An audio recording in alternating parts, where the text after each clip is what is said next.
Véritable success story de la radio Espace Guinée, les Grandes Gueules, détentrices des meilleurs scores radio en Guinée, de la meilleure émission talk show, a donné le créneau horaire du départ au bureau et du retour à la maison, récoltant depuis des années consécutives le titre d'émission la plus écoutée en Guinée, toutes catégories confondues.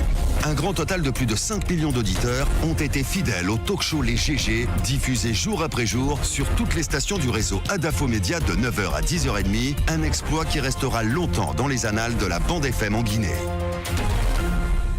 Merci de nous rejoindre dans la deuxième partie de cette émission Les Grandes Gueules sur Espace TV. Tous les soirs, vous avez accès à cette émission, plusieurs mois évidemment, s'offre à vous pour réagir. Si vous êtes sur Twitter, vous partez sur hashtag Espace GG. Sinon, l'autre numéro de téléphone qui s'affiche juste en bas de l'écran, le 00224 657 39 13 13. Avec plaisir, nous allons faire lecture de quelques messages dans cette émission. L'actu dominée, vous le savez, en Guinée. On espère que cette fois-ci sera la bonne. Attendue dans la journée de ce mercredi 9 janvier au Palais du Peuple, la signature du fameux protocole d'accord entre le SLEG et le gouvernement au terme d'une nouvelle journée d'attente pesante hier et d'intenses discussions pour arrondir donc les angles. Cette signature a été ajournée donc à aujourd'hui. En cause, un dernier point sur lequel a chopé donc la conclusion de cet accord. Ces questions ce matin, quel était ce point qui constituait la dernière pomme de discorde?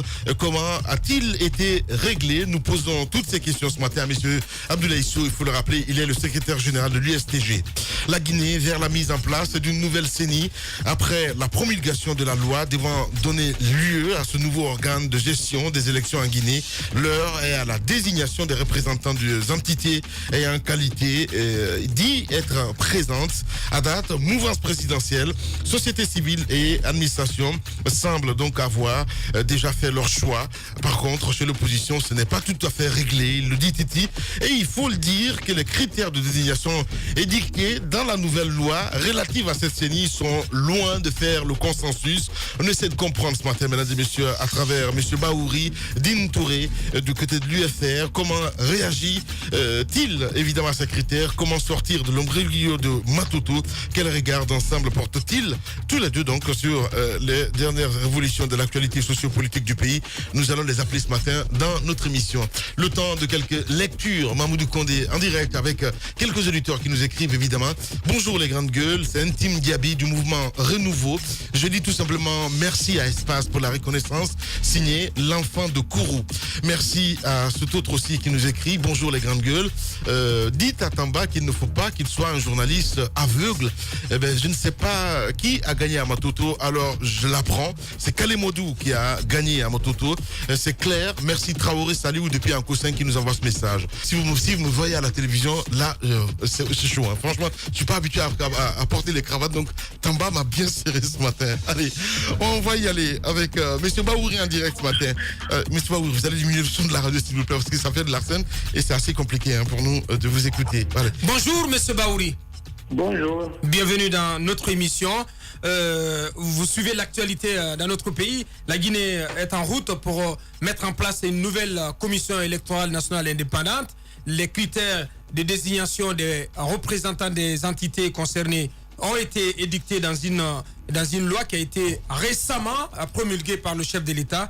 D'abord, quelle analyse vous faites de ces critères qui imposent que pour qu'un parti politique y envoie des représentants, il faut que ce parti ait déjà participé aux 2 dernières élections nationales, mais que en plus que ce parti dispose au moins de 2 députés à l'Assemblée nationale. Qu'en pensez-vous?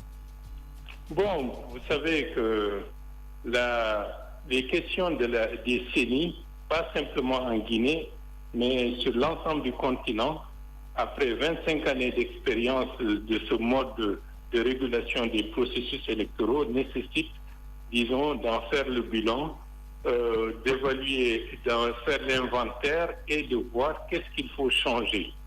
Si c'est la CENI, si c'est l'ensemble du processus électoral qu'il faut questionner pour avoir des processus électoraux qui vont être transparents, crédibles, apaisés, et non pas des processus qui créent des crises, voire jusqu'à engager des pays dans des violences ou des guerres civiles. En ce qui concerne notre pays, malheureusement, les gens s'intéressent beaucoup plus à des postes qu'est-ce qu'il y a de changé entre la CENI qui existe à l'heure actuelle et la CENI qui est projetée? C'est le nombre de places. Avant, il y avait 10 de l'opposition, 10 de la mouvance, 3 de la société civile et 2 de l'administration. À l'heure actuelle, dans le fond, c'est le nombre qui a changé. Au lieu de 10, c'est 7. Donc, en termes de qualité, je ne vois pas ce qui a changé. On n'avait pas besoin de loi pour ça. Deuxièmement, il y a, à chaque fois, on change. On ne capitalise pas l'expérience accumulée par certains experts ou certaines personnes qui acquièrent du métier, qui acquièrent une meilleure connaissance de l'organisation du processus électoral. Donc, ça fait une perte pour la nation. 3, on met des partis politiques à tout bout de champ pour choisir. Quels sont les critères de choix des commissaires? On devrait, de ce point de vue, être plus exigeant, ce que la loi ne prévoit pas, pour que les gens n'envoient pas leur belle-sœur, leur beau-fils, leur gendre ou leur fils au niveau de cette représentation qui joue un rôle stratégique très important. Bien. Et en fin de compte, ce que je dois dire, l'avenir doit être repensé. On fait trop de surplace dans notre pays. 25 années d'organisation électorale multipartite doit nous amener à faire le bilan, à savoir que ça n'a pas été une réussite dans la globalité. Les partis politiques ont été dévoyés. Ce n'est plus des partis qui représentent la société, mais c'est des partis qui représentent des entrepreneurs qui utilisent la politique à leur bon pour servir leurs intérêts. Et à partir de ce moment-là, la qualité de notre démocratie, la sécurité et la stabilité de notre pays à tout bout de champ est remise en cause. Regardez ce qui se passe depuis les élections communales. Jusqu'à présent, on n'en a pas fini. Et ça, c'est une mentalité prédatrice. Ce qui intéresse les gens, c'est d'avoir des chèvres qu'on attache. Exactement. Comme le président Conté l'avait dit, chaque chèvre broute là où elle est attachée. Alors, M. Bahouri. À être attaché quelque part. M. Bahouri. Quoi faire? L'intérêt du pays ou l'intérêt de son ventre? Et là, nous avons failli. Nous devons nous rendre compte que nous sommes responsables. Nous sommes responsables du blocage de la Guinée. Et là, il faut que ça soit su pour que demain, dans le cadre d'une nouvelle législature, qu'il y ait des hommes et des femmes qui mettent l'intérêt du pays au-dessus. Bien. Alors, vous faites partie de cette classe politique, mais c'est tellement courageux ce que vous dites ce matin, à dire nous sommes responsables de tout ce qui se passe aujourd'hui. La dernière fois, avant la fin de l'année, je disais qu'il y a des vagabonds politiques. Vous êtes d'accord avec cette expression ou pas du tout? Parce que quand vous dites que c'est des entrepreneurs, on regarde, d'abord c'est le ventre avant l'intérêt de la nation. Je trouve ça très courageux de votre part. Est-ce que vous êtes d'accord avec moi aujourd'hui qu'il y a les vagabonds, il y a même les prostituées aujourd'hui dans votre camp? Bon, bien sûr, les thèmes que vous utilisez sont très forts. Oui. Bon, je ne les prends pas en compte. Oui. Ce qui est important, nous sommes dans le cadre d'un fonctionnement néo-patrimonial de l'État. Oui. Et un fonctionnement néo-patrimonial ne cherche pas à promouvoir le développement, ne cherche pas à élargir le service public, mais cherche à satisfaire une petite clientèle d'individus qui utilisent leur manteau de responsable pour sucer le pays et après on dit sous-développé. Donc voilà ce qui explique une bonne partie de nos difficultés, de nos crises et de nos blocages. Il faut, de ce point de vue, être clair. Nous avons besoin de réformer en profondeur le fonctionnement de l'État. Monsieur Bahouri, deux questions. La première, vous comprenez que c'est bien l'Assemblée nationale représentée avec à son sein, bien entendu, les principaux partis, l'opposition notamment. C'est cette Assemblée qui a donc voté cette loi. Il y a eu quelques controverses, mais elle a été votée tout de même. Est-ce que ça veut dire que cette Assemblée a donc raté sa mission principale? La deuxième question, c'est ces controverses à l'interne, au niveau de l'opposition, qui est plurielle, on n'arrive pas à s'entendre sur le choix de 7 commissaires donc, qui doivent venir de ces rangs. Alors, vous comprenez le point de vue de l'UFDG qui souhaite, étant donné son poids politique, qui souhaite donc avoir plus de commissaires que les autres partis d'opposition. Bon, pour la première question, rien ne m'étonne. Oui. Vous savez que c'est la même Assemblée qui a voté le code électoral, qui a procédé à une forme d'étouffement de la démocratie. Oui. Il a fallu l'implication de la Cour constitutionnelle pour amender le projet du code électoral qui a été déjà adopté par cette Assemblée nationale. Oui. Donc, la vocation de promouvoir la démocratie par cette législature, moi, je mets ça, il faut mettre ça en veilleuse parce que leur expérience a montré que ça n'a pas été le cas.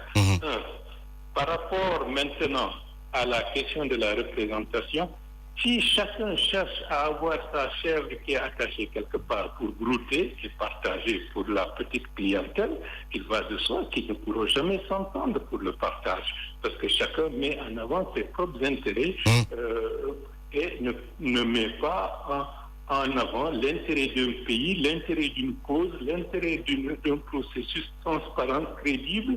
Donc, l'entente n'est pas possible. Donc c'est pour cela, c'est guéguerre. Bien. Regardez les élections communales. C'est un conseil communal mis en place sur la base de la proportionnelle. Bien. Regardez les guéguerres pour être maire, alors que tous les conseillers à l'intérieur du conseil ont les mêmes prérogatives. Ouais. Bien sûr, il y a une certaine hiérarchie, mais tous doivent gérer, co-gérer, participer. Mais non, il faut être le chef pour peut-être avoir la main mise sur les caisses et puis faire ce que l'on veut. Bien. Là aussi, c'est le même système. Baouri, en direct ce matin chez les Grandes Gueules, évidemment, autocritique. Hein. Allez-y, Tamba. Alors, monsieur Ba, en lieu et place de la CENI plus administrative et plus technique qui avait été suggérée par les partenaires techniques et financiers de la Guinée en matière électorale et aussi par plusieurs acteurs, on nous a reproduit une CENI politique. Moi, finalement, tout ce que vous dites aujourd'hui, c'est finalement le prêche qui vient après que tout est conclu. La question que je me pose finalement, vous, de votre regard, vous qui comprenez un peu mieux ces choses-là, à quoi peut-on s'attendre avec une telle CENI à l'avenir? À quelles conséquences est-ce que les Guinéens et les acteurs politiques doivent s'attendre? Il faut enchérir d'ailleurs que dans les dispositions de cette nouvelle loi, la CENI, elle ne sera pas totalement maître ou, si vous voulez, maîtresse de tout le processus. Une partie doit être gérée par le ministère de l'administration et du territoire, notamment le matériel, la logistique, le matériel électoral et la logistique. Comment vous regardez tout cela? Bon, ça veut dire que c'est toujours des questions pécuniaires, des questions financières qui sont derrière, disons, ces appétits que vous venez d'exprimer. Vous savez que le matériel électoral coûte très cher. Ça demande des fonds extrêmement importants. Donc, ceux qui gèrent ça ont la manne financière plus ou moins à leur disposition. Voilà les appétits que ça crée. Le processus électoral, très souvent, c'est une manière de s'enrichir pour quelques personnes. Ce n'est pas pour organiser des élections correctes et stabiliser leur pays. C'est comment avoir certains marchés, comment se remplir les poches. C'est la préoccupation d'ensemble. Maintenant, la question de fond, ce n'est au-delà de la CENI, au-delà de l'Assemblée nationale, au-delà de l'administration, c'est comment faire en sorte qu'on ait une administration au service du pays, efficace, qui peut être transparente et qui est vertueuse. C'est là le vrai problème.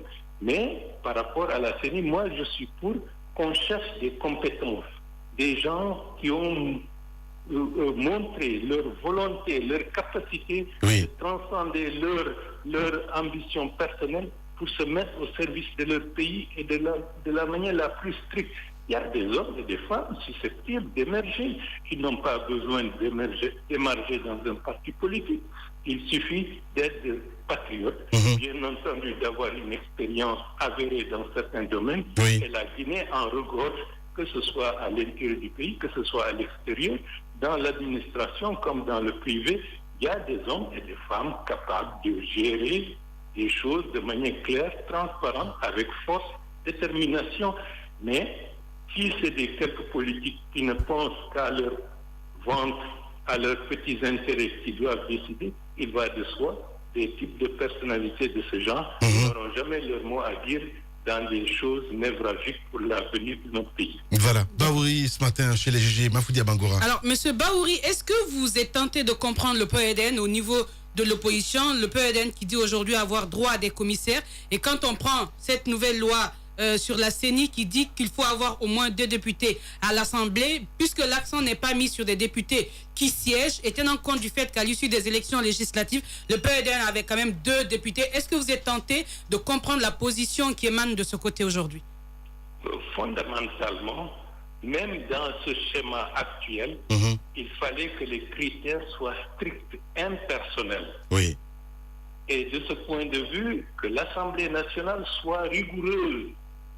Le nombre de députés, est-ce que l'UDG, qui avait à un moment donné 3 députés, et par la suite 1 est allé de l'autre côté, à 3 ou 2? Est-ce que le PDN, qui avait 2 députés, si je ne me trompe pas, avec Diali Katou et M. Kouyaté, et que Diali Katou ait rejoint l'autre bloc en tant qu'indépendant, qu'est-ce qu'il faut dire? Ce sont des questions que l'Assemblée nationale n'a jamais tranchées.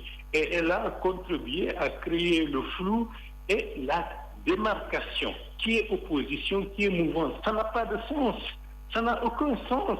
Aujourd'hui, certains sont ici, demain ils sont là-bas, après-demain ils sont... Où est l'opposition? De ce point de vue, où est la mouvance? Parce que là, c'est des lignes qui fluctuent au gré des intérêts, au gré de certaines humeurs. Donc, la loi est bâtie sur un socle qui n'est pas stable, qui n'est pas mouvant. Donc, c'est à ce niveau-là qu'il y a un grand problème, parce qu'avec ça, on ne pourra jamais satisfaire qui que ce soit. Voilà, Baouri, allez-y. Oui, au sein de la classe politique, notamment dans les rangs des partis extra-parlementaires, je vais par exemple faire référence au BL, dont nous avons eu le leader hier sur cette antenne, Dr Faya Milimouno. On pense plutôt que la loi qui doit donner naissance à cette nouvelle CENI est une loi taillée sur mesure, un arrangement entre les 2 partis ultra-dominants de l'univers politique guinéen, à savoir l'UFDG et le RPG Arc-en-Ciel. Est-ce que c'est un avis qui est partagé par vous? Deuxièmement, on peine à sortir de l'imbroglio de Matoto. Il y a eu une élection en fin décembre, et plutôt courant décembre, une élection qui n'est pas allée à son terme. Les 2 camps, à savoir l'UFDG et le PSG Arc-en-Ciel, revendiquent la victoire pour leur candidat, et le ministère de l'administration du territoire finalement décide de la reprise de cette élection, une perspective qui n'enchante pas du tout l'UFDG. Comment vous voyez cela? Qu'est-ce qui doit être fait? Est-ce que vous pensez que le ministère de l'administration du territoire est en droit d'exiger la reprise de l'élection à Matoto? Bien. Par rapport à la première question, dans tout pays, il faut savoir évaluer la représentativité.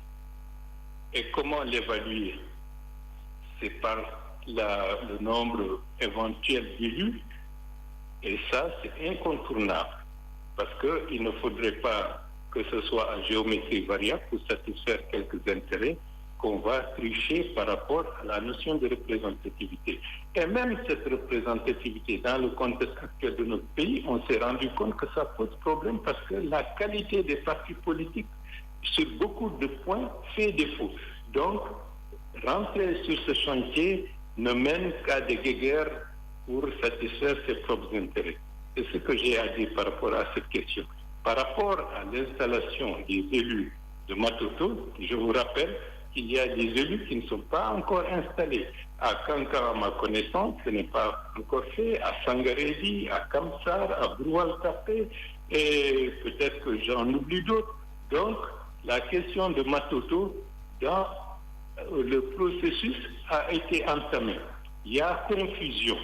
Et comme il n'y a que 45 élus qui sont les mêmes, ils n'ont pas changé d'esprit, ils n'ont pas changé de nom, ils peuvent revenir et recommencer un processus avec maintenant plus de sérieux et de rigueur dans la surveillance. Celui qui aime son pays, il veut que son pays... Oui, mais vous n'oubliez pas, monsieur Baouri. Monsieur Baouri. Oui. On recommence, on réorganise le jeu de manière transparente et crédible et que celui qui l'emporte va être dans le conseil exécutif de la commune de Mato. Oui, reprendre, oui, on peut bien être d'accord avec vous, monsieur Baouri. Mais il n'y a pas à reprendre, Oui, c'est déjà qui le gagnant. Non, j'ai dit, comme il le dit, Ouais. si on peut s'écouter, monsieur Baouri. même, bah oui. Monsieur Baouri. L'installation des communes assume l'entière responsabilité de cette Oui, Ouais. monsieur Baouri. Mais alors, On ne peut pas si... en rester là. Bien. Il faut reprendre et que Matoto, la plus grande commune du pays, ait un exécutif et que le travail commence. Ouais. On a perdu presque 1 an sur des choses qui n'auraient pas dû être. Oui, mais M. Baouri, c'est important de revenir sur ce qui nous a amené à cette situation. C'est que ce cafouillage qui a eu lieu à l'occasion de ce vote, vous n'allez pas quand même ignorer qu'il y a eu irruption d'un individu dans ce processus, donc qui est venu interrompre ce processus. Cet individu, c'est quelqu'un qui avait son nom sur la liste du RPG Arc-en-Ciel dans la commune de Matoto. Et beaucoup d'observateurs pensent que si cet individu donc, est intervenu de la sorte, parce que provenant du RPG Arc-en-Ciel, c'était une manière pour cet individu d'exprimer son mécontentement face au scénario qui se présentait à son parti, à son camp. Bien, tout est possible. Mais lorsque vous êtes arbitre, pendant une bonne partie du jeu, vous laissez chacun faire ce que bon lui semble, violer des règles impunément. Et vous, arbitres, vous réagissez par copinage. Il va de soi qu'à un moment donné, lorsque un cas estime qu'il a été volé, vous êtes dans l'incapacité d'avoir un jugement impartial, transparent, crédible, accepté, acceptable par tous. Le ministre de l'administration du territoire a agi pendant toute cette période avec des trucs de copinage, avec des accords qui sont des arrangements au détriment de la loi du pays. C'est là le mal. Maintenant, moi, ce qui m'intéresse, c'est la stabilité de la Guinée, c'est la stabilité de mon pays. Et ceux qui estiment qu'ils ont gagné ou ceux qui estiment qu'ils n'ont pas gagné peuvent recommencer le jeu puisque ce sont les mêmes personnes qui vont revenir voter. Ce ne sont pas des Martiens qui vont descendre d'ailleurs pour revenir. Donc si on aime la Guinée, on veut sa stabilité, on aime la commune de Matoto, il faut qu'on en finisse avec cette guerre qui n'a pas d'intérêt, mais tout simplement retarder le pays et créer des crises artificielles qui plombent le développement de la Guinée. Il faut que les citoyens, à partir d'un certain moment, tapent sur la table pour dire à ces gens-là, stop maintenant. Bien. Merci beaucoup en tout cas, M. Baouri, d'avoir accepté notre invitation ce matin. Merci beaucoup. Au revoir. Radio Espace, les grandes gueules. Leur spécialité, c'est la démesure totale. Tant qu'ils ne changeront pas, nous ne changerons pas non plus. Les grandes gueules, à suivre tous les jours sur la radio d'opinion. Radio Espace.